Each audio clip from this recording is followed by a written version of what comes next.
Well, hello. This is the Edible Valley podcast. My name is William. How's it going? I'm Chef Jonathan Frazier, and today we're going to get into a little bit of stadium food and talk about tailgating. Do you ever wonder where your food comes from? That's what got us started on this adventure. In each episode, we ask experts to weigh in on the food topics that matter to you, from growers to producers to chefs. And I challenge John, Darren, and you to learn more about your food and the stories behind it. From our hub on Vancouver Island in the beautiful Comox Valley, join us as we explore our Edible Valley.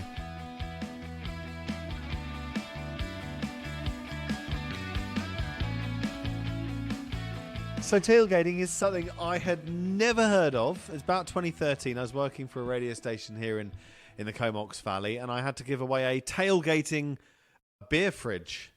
Now, for me, tailgating is when you drive really close to someone. And I was like, is that connected?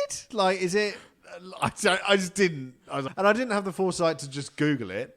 So, tailgating. Tailgating. This is stadium at its best, right? This is socializing. We're going to get into this fully. Basically, throwing everything in the back of the pickup truck, pulling up, opening that door, and having some drinks, having some food, and getting ready for the big event. Now, would it be accurate to say well, I'll give you a choice. One, you spent the last week studying at a library. Or two, you've been to Vegas. Yes. Can I smell alcohol on your breath? there may be still. Yeah. I haven't slept for 4 days. Can you remember anything? Well, I'm going to tell you some stuff, but there's a lot of stuff I can't tell you. Because it stays there. Oh, yeah. Yes. The Super Bowl. I mean, firstly, let's just quickly talk about this. This is not a sport podcast, but so it was Kansas City Chiefs versus San Francisco 49ers. Right. And the Chiefs came up victorious with Patrick Mahomes bringing back the winning trophy again. That's amazing. It was an amazing game. It went into overtime. That's always exciting. I mean, it was the largest television audience of any sporting event ever, bigger than the moon landing. And so it was incredible. And to be as part of this was, there's words that can't explain. Press pass. Thank God that's how I afforded this. But yeah, it was incredible to be. I've never seen so many people in my life. Like celebrities, Canadians, everyone. I even saw a Saskatchewan Rough Rider jersey there. Wow. Okay. Which me and Aaron were laughing at because you see those every. You can't go to a game without seeing one.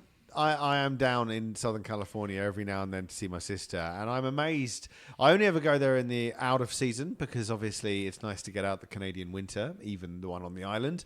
And the amount of Canadian plates you see down there, the Saskatchewans, the Albertas, it's amazing. There are a lot of Canadians down there. We like to travel. Yeah. And part of that, we like to have great food. Now let's talk about the food. Let's get into the food. What is tailgating food? Well, should we start from the beginning? The history. How did it start? Because this is going to blend into what the food is. I mean, it has a lot of agricultural roots. Basically, people gathering around the farms and meeting in a communal area for food. And basically driving up in your truck, your wagon, and sharing food and stories with people, right? And was that always connected with the sport or connected to Super Bowl? Like how connected? Well, I think it was really the college football culture. Was really popular in the mid 20th century, right? With a lot of college games and stuff like that, people would show up with grills and coolers and enjoy drinks. And it definitely really grew the rise of the automotive culture, right? Okay. Like after the Second World War, everyone owned a car, so you were traveling out to all these events, right? and you needed to bring some food with you, right? You see, I don't think there's an equivalent in Europe.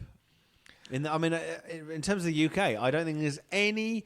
We've got car boot sales. That is literally the most equivalent of when you pull up, open the boot, and the back of your car is relevant. Yeah, no. You know, not anything family friendly anyway. So, like, it's very, very interesting that there is this whole culture here of tailgating. It's just grown up, right? So you've got sports like the NFL, right, where I was at, baseball games, NASCAR, concerts, festivals, it's just getting out there. And these things are expanding and becoming bigger and bigger every year. And I think too, like I felt with Las Vegas, a lot of it was also like the food truck culture was. Yeah. They're setting up all these great areas with food trucks everywhere. So that sort of to me is almost an expansion of the tailgate, because you've got these little social areas where you gather, you have food, you have drinks, you get to see anyone. And like the weirdest thing for me was like being in Vegas and you just walk around with an open beer everywhere. So really, it's completely legal. It's just what you do, right? So in terms of these food trucks, I mean, we all love food trucks. I'm going to give a shout out to one of our listeners. Now, she happens to be my sister, Victoria Carolyn, but she'd listen regardless. She's a big fan of yours, John. I was going to say, if you're in Palm Springs, she'd love to see you. I would love to meet her for sure. Now they've got Disneyland passes, and they were driving through LA a few days ago, and they were at some stoplights, and to their left, no, wait a minute, in my mind I was in the UK, to their right on the pavement, there was a taco stand. Now, there is pretty much almost certainly Mexicans serving there, and they've got this big heater, this big kind of grill thing, and there's a line of people like 7 or 8 deep at 1 a.m. in Los Angeles, in the outer areas of Los Angeles, and they were like, we've got to eat there. They were full, they'd already eaten, but they wanted to try this food because they could just sense it was going to be really good. They parked up at a petrol station, gas station. They went and got into the queue, and everyone in the line was Mexican or Spanish speaking. And so they were just ordering in Spanish, and they don't speak any Spanish. They had no idea what this was. They just knew they needed to try this food. My sister said that she's never sounded so English. When they got to the front, she was like, everyone's order up till then was just 1, 2, please, 3, please. That's it in Spanish. And the guy, no conversation. The guy's just cooking. He's knocking them out. And she goes, what type of meat is that, please? Oh my God. Cue the gringos, So they ended up ordering 7 tacos. And she said they know that they didn't even know where they were in LA. They'll never find this place again. They didn't want to take any pictures because people can get a bit sensitive about that. You never know the story of the people serving it, but you just know that they're good people serving good food. So they went away with the food. They ate it in their car, and they said it was the best Mexican food they have ever tasted. And it just breaks their heart they're never going to see it again. But they were really grateful for that experience. And I think food trucks and street food really connected things, Well, and I think that's why like this tailgate culture is so incredible, because I mean, this is totally breaking away from the edible valley, sort of like our message and how we do with food, you know? But I think it's still capture relating a lot of it, that it's like, it's about having this, like being able to socialize with food and just to be experienced, because I think there's a thing about taste and flavor, but there's also the community, the environment, everything around you just adds to that taste, what you're enjoying, what you're eating, right? So it connects that occasion with eating, which is a totally different, and it really does create something wonderful. A magic moment. It's absolutely amazing. So I was going to get back, and there's a couple interesting notes I got here just with the history and some interesting history facts about what were considered tailgates. But they say the Green Bay Packers they're sort of the birth of the tailgate culture. In the early days, the fans would gather in the parking lot in the city stadium and enjoy food and drinks there. And the informal gatherings eventually grew into an organized and spirited tailgating parties, which today. So it's something that's like, this is like just a slow, gradual migration, like they finally all of a sudden started setting this up and people started coming in and checking it out, right? Yeah. Like, and it probably one guy was like, he's got his barbecue there and he's like, I got to wait in line. I might as well have something to eat first, Like, I think that's just beautiful. I was going to say, they have the first recorded tailgate party. It was back in 1869. I thought you were going to say 100 years after that. No. I thought you were going to say the 50s. No, 1869. What was it on the back of? It was a college football team. The fans traveled by horse-drawn carriage to indulge in food and drinks in the back of their wagons and set the stage for tailgating traditions. Could that be... Okay, this could be the true thing, but it could also be funny. Is it anything to do with the horse's tail? And is that why it's called a tailgate? Yeah, but is that why it's called the tailgate? Because the tail was the back of a horse. Exactly. And a tail is the back of a truck. And Coincidence? So just the back. I know where you're going, Will. Yeah, honestly, though. It is. Yeah. It totally is. Anyway. Yeah. Okay, so and then in the Civil War, some historians trace back tailgating to the Civil War, where soldiers and families would actually meet before the battle. Wow. And have picnics and stuff like that. Slightly different vibe there. Not as exciting, a little more trauma. They were saying a lot of Prohibition eras. Right. It was a great way to sneak alcohol into events, or to have those. They would smuggle it in a loaf of bread, which I thought that was an interesting way. Yeah. So it's just sort of one of those things, like the people just like to gather, and if you're going to gather, you might as well have some food, right? Let's talk about the food. Let's talk about food for sure. So what kind of foods is there now? Let's kind of get more into in a really good tailgating party, what kind of foods do you expect? Well, you know what? We did a couple interviews when we were at Super Bowl. So I'm going to play those right now. We got to talk to a couple different people, and it was really, really interesting from all over. Oh, that's amazing. Okay. So we're going to play those right now. Okay. Jenny Krupinski, Denver, Colorado. And are you going to the Super Bowl today? No. No, are you watching? Watch it? party. Excellent. Yes. And what is your favorite Super Bowl food? Wings. Wings? Yeah. What type of wings? Buffalo. Excellent. And do you have like a Super Bowl food? If you're watching it from home, what you make is like a go-to food? Yeah, sliders. Spicy buffalo dip is really good. Oh, excellent. Perfect. Some Fritos. Yeah, absolutely. And your beverage of choice? Probably wine. Good choice. Excellent. Keith from Ontario, Canada. Excellent. And are you going to the game today? I am not. My wife and I were hoping to find a way to get in because we have these adorable together. Her says together, mine says since 2017. And because 12 Nation, right? So 12's on the front, but together since 2017 on the back. We were hoping we would be so adorable that Marshawn Lynch would find us and say, hey, why don't you come into our box? But unfortunately not. So are you finding a bar or a restaurant watching it? Yeah. Yeah. And we have zero plan because Fantastic. really we were trying to will the game to happen. Yes. So now we just have to go find a place to watch it. And is there a Super Bowl food that you're really hoping to get or try this year? Not really. Being from Canada, I haven't had the In-N-Out burger yet. I would love to have the In-N-Out burger. Yes. And if you're watching at home, is there a go-to Super Bowl food that you like to make? We call them shachos because my wife's name is Chantal. So chili on nachos. Yes, honey. My name is Moshe Platt. I'm from Madtown, Madera, California. Wonderful. Yes, honey. And are you going to the game today? Yes, we are. What is one particular food that you're looking forward to having at the stadium? Honestly, I'm more of a drinker. But you know what? If I had to ask about any type of food, you can never go wrong with a bacon-wrapped hot dog with all the fixings on it, the grilled onions and bell peppers, maybe a little slices of jalapenos. We got the ketchup, the mustard, you know what I'm saying, the mayo. And if you really want to be a little dangerous with it, you know what I'm saying, put a little, some little tapatio and stuff on that. Yes, you can never go wrong with that. It's very inexpensive. It'll do its job. But you know what? It's right and tight, baby, and all the way right. I love it. And what has been your favorite food that you've had in Vegas in general? Oh, Domenico's, honey. Love that place. Yardbird is amazing. You know, if you want some brunch. Yes, you want the comfort food. This is a day of celebration. Food is good for the soul. So we want that energy, that vibe. So when you got that good food in your spirit, you know what I'm saying, everything else goes right. Best 49ers cheer. Man, bang, bang, Niner gang. All day, baby. Are you? Yeah. All right. So you can tell from that that there's some interesting... Very excited. Very in the moment. There was in the moment.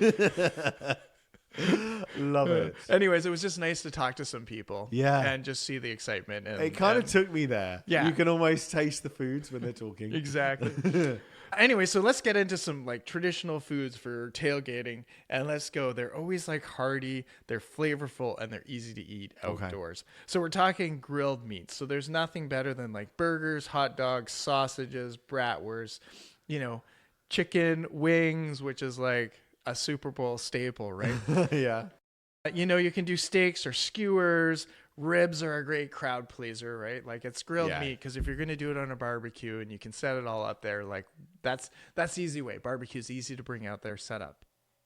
Another one is a lot of people do like chili is a great thing. Oh, that's a good one. Nothing better than that. And then that's serving that like you've got dips and chips. So like your guacamole, artichoke dip, chicken buffalo wing dip, and here's the one. I have never realized how much ranch dressing Americans eat.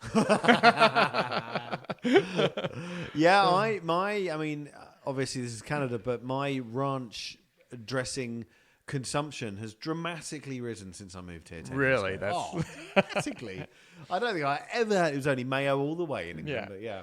Anyway, so we can talk about some finger foods. So like finger foods are great, easy, like sliders, stuffed jalapenos, mini sandwiches, pigs in the blanket, everyone's favorite deviled eggs, cheese, and charcuterie boards. And like we saw those everywhere. We went to a couple events and they were like handing out little charcuterie cups to us, which was Love it. Great fun.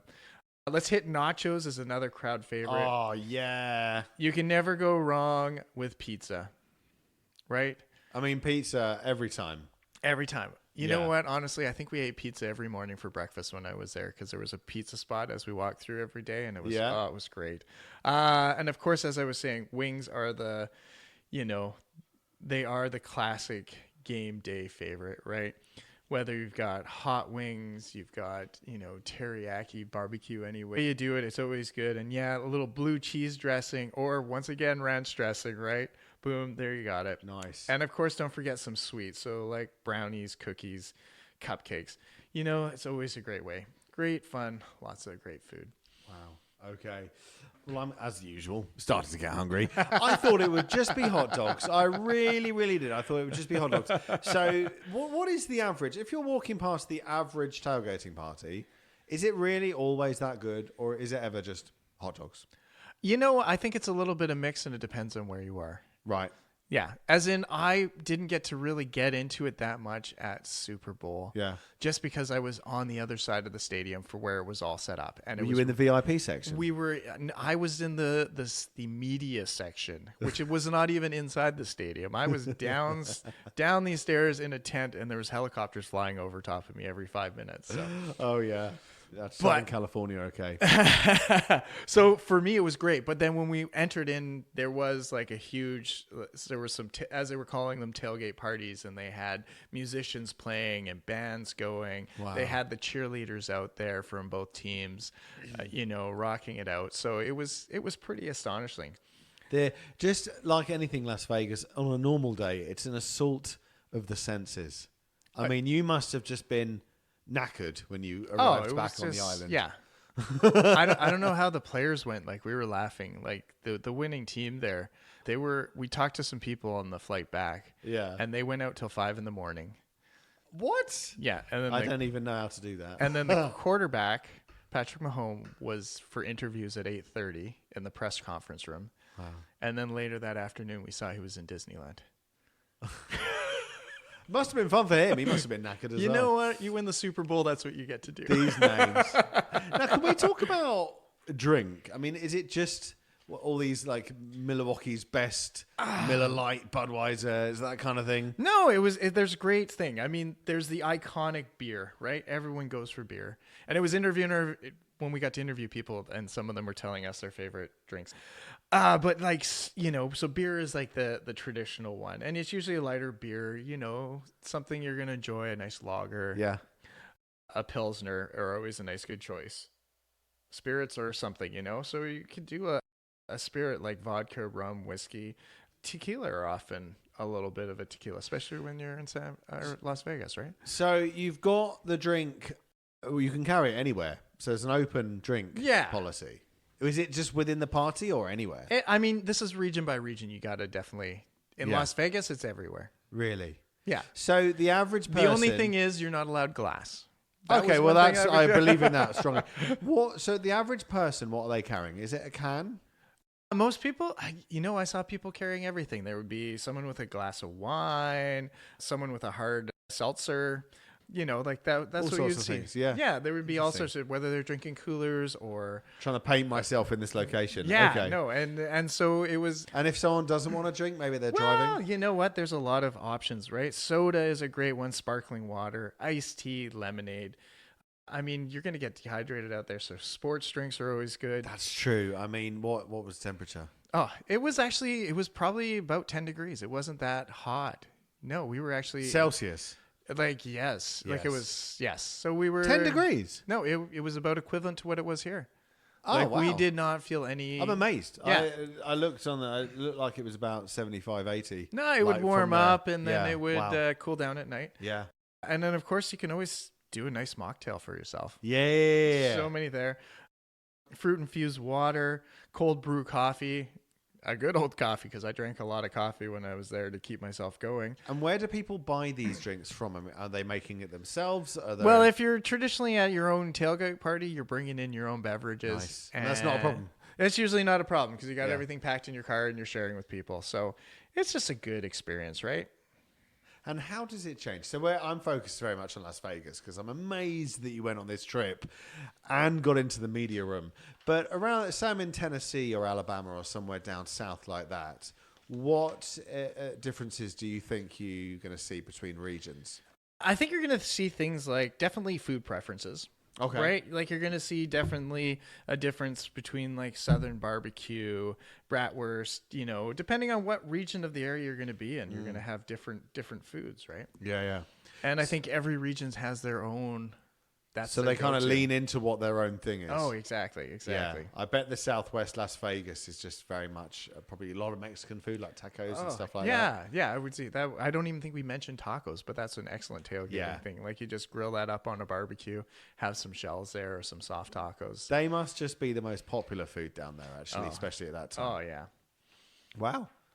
Yeah, and so of course your drink beverages will change too, right? So some, most places are all having beers and stuff like that, but you'll notice on the West Coast, maybe Northern, we're a little bit more into craft beers, right? Oh yeah, yeah. Different breweries. Yeah. Whereas you move a little bit farther south, they might be like later. California is a big wine area, so maybe more wine in those areas. So we're not to judge, right? And then of course, whatever city you're in, you've always got the team and what they're wearing. So yeah.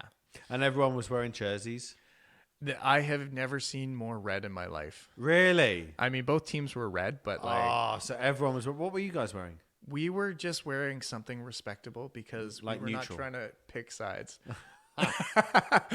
We did walk in on the Chiefs having a little rah. Yeah. And this guy came up to me and he gave me they were giving out towels with the names on there for waving in the stands. And he just comes up to me, he's like, "Oh, media." He's like, "You got to pick a side eventually." There you go.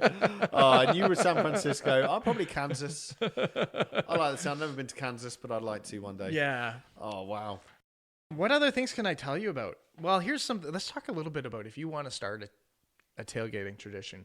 We can all do this, right? Like, this is like some things to be thinking about. So let's always think about planning ahead. Come up with a menu, figure out how many people are coming with you, and get all your stuff together. Prep your ingredients ahead of time. Like if you're going to be cooking anything or have it all ready to go there. It'll just make your life so much easier when you set up and you actually get to relax and enjoy this. Choose portable dishes that you can easily move around. Yeah. And like paper plates and stuff like that. Exactly. Yeah. Portable grill is always an easy one for you so that you can have it all set up there real quick, take down. Pack the essentials. Don't forget the things like cutting boards, knives, spatulas, tongs, aluminum foil, paper towel, and of course a garbage bag. You're basically moving the garbage bag. You're basically moving your kitchen out onto the back of your truck. Exactly. So making sure your cooler is set up with ice that's going to last for the time. Oh, I imagine you need so much ice. And then another thing is always one of those things, and this is if you're a caterer or if you're doing anything, bring seasonings. Yeah. Salt and pepper, garlic powder, maybe a barbecue rub, all those little things. Bring them with there. You don't know when you're going to need them. It just adds that extra. And, you know, like have a variety of options. Try not to just set to one thing, you know, mix your appetizers, your main course, and your sides. And definitely, too, you want to keep it safe. So that's where I'm like, keep hot foods hot, cold foods cold. Yeah. As best as you can. Yeah. Just going to make that guacamole that's been sitting out in the sun all night, you know, we're going to be a little worried about that.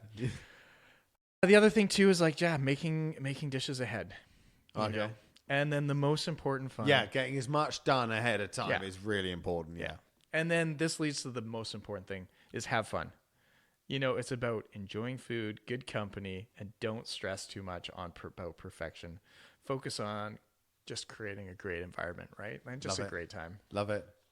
Wow. Okay. I love it. Yeah. So you get hangover? I'm feeling alive. I'm kind of hungry now, actually. I got to eat so many good foods down there. I mean, Las Vegas is the area for buffets. It's just crazy. There's food everywhere there. Yeah. There's good food. There's some bad food, but yeah, I had a great time down there. I love buffets. We should do a buffet one. Well, let's set that down for another day, and we'll do a whole episode about buffets because that's what it's about, having food and sharing and trying as much as you possibly can. So next year we're going to be doing a live tailgate party. Let's do that. Yeah. The Edible Valley tailgate party will be happening. We'll bring people by. We'll set up some barbecues. Job done. Maybe it'll be a fundraiser for us. We'll do Edible Valley podcast fundraiser. We'll donate the money to something. Food bank. There we go. Job done. Let's do it. And then, if you want to hold us to that would be great. All right. Well, it's a gorgeous day. But this is being recorded on the 14th. Of February 2024. John, what is that date? Oh, yeah, it's Valentine's Day. It is. I hope you've treated your wife well. Yeah, well, she's not my wife. Oh, right. Yeah. I have my wife. She's my fiance. we were saying today that we basically say, like, when everyone just assumes we're engaged and now we're engaged, everyone just assumes we're married. And I love that. I actually love that. So I'm taking the wife and little Penelope. We're going to a restaurant and we're going to go for a walk to the Oyster River Forest where we first met. For our first date all those years ago. Well, for me, it's not only Valentine's Day, but it's my 4-month anniversary of getting married. That's correct. You guys. It's a double big day for me. And I'm here doing a podcast with you. Love you, man. All right. Well, whatever you're doing, I hope it's a good one. Thank you so much, as ever, for listening. It really does mean a lot to us. For now, for the Edible Valley podcast, my name is William Stringer. And I'm Chef Jonathan Frazier, and we hope you listen to more episodes that are coming up because we got some fun stuff coming in the future here. And that wraps up another episode of the Edible Valley podcast. Thanks for tuning in, and a special thanks goes to the local businesses that help support our podcast. They make it possible for us to showcase your local food community. We'd love you to follow us on your preferred social media at Edible Valley, where you can check out our blog, find recipes and tips, behind the scenes, and of course keep a lookout for where we are going to turn up next in your Edible Valley.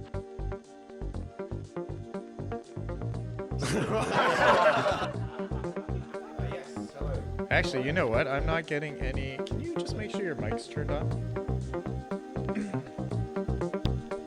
Will it help if I turn the mic on? There we go.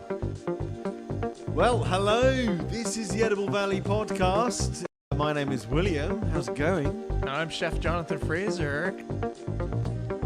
And this has been an Edible Valley production. Yeah. Beep, beep, beep, beep, beep, beep, beep, beep. Okay. Ready again?